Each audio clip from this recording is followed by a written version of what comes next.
अस्सलाम वालेकुम। मैं शहर खान गोल्डन टाइम्स में आपका खैर मकदम करती हूँ। ढंडेरा भाजपा के साबका मंडल अध्यक्ष रवि राणा ने ढंडेरा नगर पंचायत के खिलाफ एक बड़ा मोर्चा खोलते हुए इंतहाई संगीन इल्जामात लगाए हैं। उनका कहना है कि नगर पंचायत बद इंतजामी और भ्रष्टाचार की दलदल में पूरी तरह धंस चुकी है और यहाँ का निजाम मुकम्मल तौर पर ठेका प्रथा पर चल रहा है, जहाँ कोई भी मुलाजिम स्थायी तौर पर तैनात नहीं है। रवि राणा के मुताबिक सबका सांसद रमेश पोखरियाल निशंक की जानिब से बजट पास होने और स्ट्रीट लाइट लगाए जाने के बावजूद अब तक चेयरमैन और ईओ की तरफ से बिजली कनेक्शन नहीं लिया गया है, जिसकी वजह से पूरे कस्बे में अंधेरा पसरा हुआ है। उन्होंने सख्त लहजे में चेतावनी देते हुए कहा कि अगर 2 दिन के अंदर अंदर कस्बे की स्ट्रीट लाइट रोशन नहीं की गई तो वो अपने हामियों के साथ नगर पंचायत के खिलाफ जोरदार धरना प्रदर्शन करने पर मजबूर होंगे। दूसरी जानिब नगर पंचायत के अधिशासी अधिकारी वीरेंद्र सिंह ने इन तमाम इल्जामात को सिरे से खारिज करते हुए उन्हें बेबुनियाद और गैर मौजू करार किया है। उनका कहना है कि धरने को लेकर कोई आधिकारिक इत्तिला नहीं दी गई है और नगर पंचायत के तमाम काम कायदे और ज़ाब्ते के मुताबिक अंजाम दिए जा रहे हैं। साथ ही उन्होंने ये भी कहा है कि किसी भी एजेंसी से जांच कराने के लिए पूरी तरह तैयार हैं। रुड़की से आरिफ नियाजी की रिपोर्ट। ये रुड़की लक्सर रोड पर लगने वाली लाइटों का मेरे द्वारा इनसे लगातार संपर्क किया जा रहा है कि इन्हें लाइटों को, मैंने इन्हें अल्टीमेटम भी दे दिया था 10 दिन पहले कि आप जो है इन्हें लाइटों को जलवा दीजिए। इन्होंने कहा हम लगवा रहे हैं। मैंने कहा वरना 15 तारीख से मैं धरने पे बैठ जाऊंगा, जब तक कि इन्होंने आज तक ये कोई प्रक्रिया पूरी नहीं की। नगर पंचायत ढंडेरा का इतना बुरा हाल हो चुका, इसका इतना बुरा हाल चुका, भ्रष्टाचार के अलावा, पैसे खाने के अलावा, छोटे कर्मचारी से लेके अधिकारी तक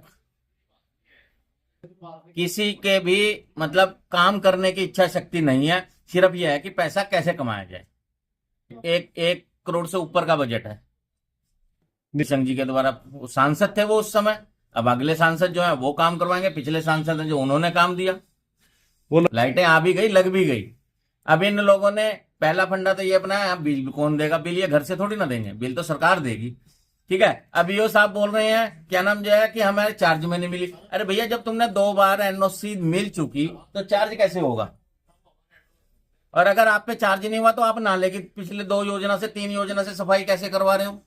सरकारी नाले की नहीं भाई साहब, जब उन्हें पैसा लेना होता है तो दोनों का तालमेल बन जाता है। जनता के सामने उन लोगों का तालमेल नहीं है, कर्मचारियों का भी और उनका भी। आप यहाँ पे जो सामान खरीदा हुआ है वो मार्केट रेट से भी 2 गुना 3 गुना रेटों पे खरीदा हुआ है। इन सब चीज की भी मैं, आप चिंता ना करो, बहुत जल्दी खुलासा करने वाला हूं। अब दोनों को जब मलाई खानी है तो एक दूसरे में कमी तो निकालेंगे ना। कर रहा एक शिकायत दिखा दो अगर किसी ने की हुई होगी। अभी आज की डेट में कोई पर्चा सा लिख के डाल दें तो एक अलग विषय। आप मुझे कोई शिकायत रिसीविंग हुई दिखा दो। नहीं, कोई भी वो नहीं है सरकार। एक भी क्या ईओ के अलावा एक भी कर्मचारी यहाँ पर सरकारी नहीं है और इसीलिए यहाँ पर भ्रष्टाचार बढ़ रहा है। सब ठेका प्रथा, सब ठेके प्रथा पे है।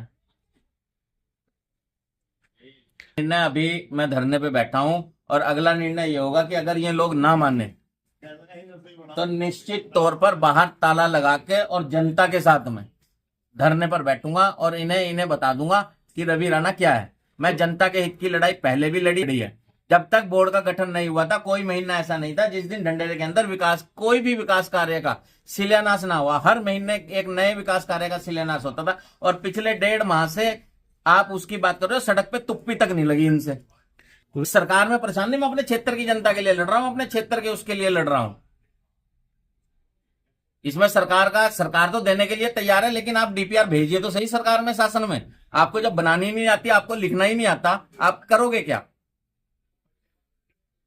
तो भाई साहब, अगर ये मुझे लिखित में देंगे ठीक है, नहीं तो 2 दिन के बाद मैं आपको अपना अगला निर्णय बता दूंगा अब तौर पर।